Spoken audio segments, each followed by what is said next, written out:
What if I told you that the most powerful empire in the world was not just in decline, but on the edge of total collapse?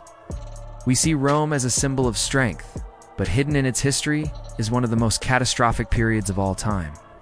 The 3rd century was a nightmare. Emperors were murdered, enemies invaded from every direction, and the empire's money became worthless. It was the perfect storm. The myth is that Rome was invincible. The truth is, it almost vanished forever. But one man, a soldier from a poor family, had a radical idea. It's an idea so strange it just might work. This is the story of how Diocletian saved the Roman Empire. To understand Diocletian's genius, we must first understand the disaster he inherited. This was the crisis of the 3rd century, the worst 50 years in Roman history. In the east, a new, powerful enemy rose, the Sassanid Persian Empire. They were not like old enemies. They were organized, strong, and they wanted to destroy Roman rule. They captured the great city of Antioch, and even a Roman emperor was taken prisoner. It was the most humiliating defeat in generations. At the same time, the north was on fire. For decades, Germanic tribes had been pushing at Rome's borders. Now, they broke through. The Goths raided ships in the Black Sea. The Franks and Alemanni marched deep into Gaul, destroying everything in their path. The empire was too big to defend everywhere at once, but the most dangerous enemy was inside Rome itself. The economy was broken. Emperors needed money for soldiers, so they made new coins with less silver and less gold. Soon, the money was worthless. Prices went up every day. A simple loaf of bread could cost a bag of coins. People lost their savings. This was not just a problem, it was a complete economic meltdown. And finally, the person-centric conflict. The throne of Rome had become a death sentence. This was the age of the Barracks Emperors. Generals with the biggest army would declare themselves emperor, march on Rome, and then get killed by the next general. Between 235 and 285 AD, more than 20 men claimed the title of emperor. Most were murdered. The empire was tearing itself apart from the inside. This is the catastrophic world Diocletian entered.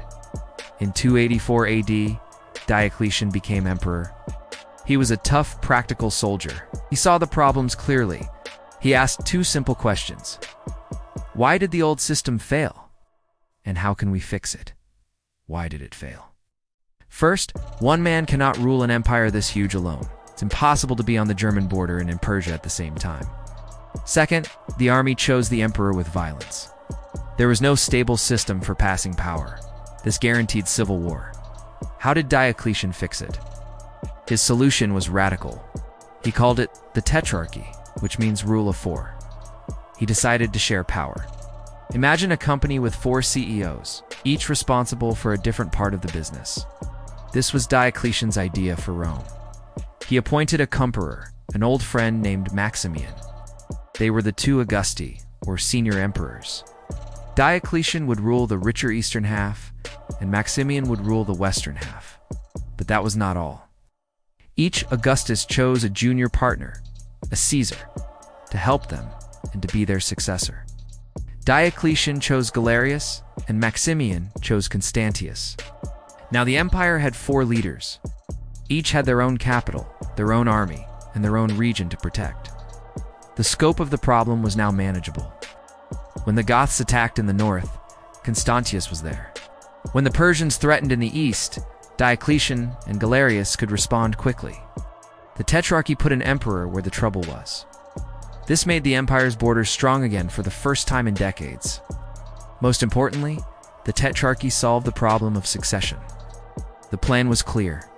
After 20 years, the senior Augusti would retire, and the Caesars would become the new Augusti. Then they would each choose a new Caesar. No more fighting for the throne. No more murdered emperors. It was a system built to bring stability and stop the person-centric conflict that had nearly destroyed Rome. And it worked. For 20 years, the Tetrarchy brought peace.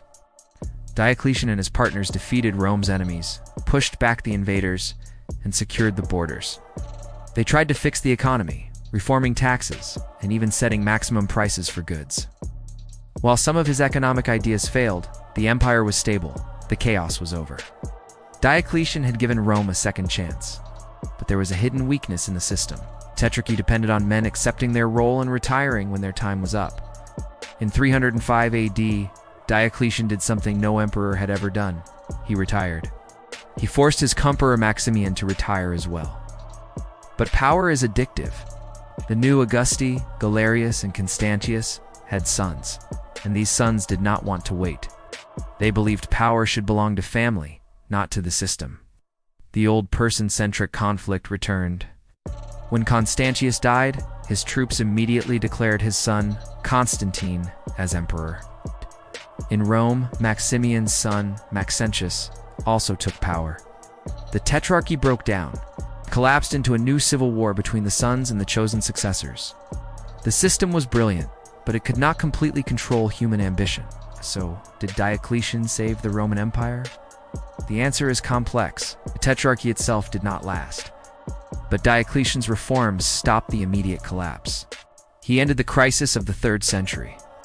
He gave the empire almost 100 more years of unity in the West, and over 1,000 more years in the East as the Byzantine Empire. He didn't save Rome forever, but he saved it from the brink, and he bought it time. In a moment of total catastrophe, that was the most incredible achievement of all. Now, it's your turn. We've seen the massive problems Diocletian faced: invading armies, a broken economy, and constant civil war. If you were in his place, what one problem would you have tried to fix first? Would you secure the borders, fix the money, or stop the fighting for the throne? Let us know your thoughts in the comments section below. We love reading your ideas. If you found this look into the hidden truth of Rome's survival interesting, please give this video a like. Share it with a friend who loves history, and don't forget to subscribe to our channel for more documentaries that bring the past to life. Thank you for watching, and we'll see you in the next video.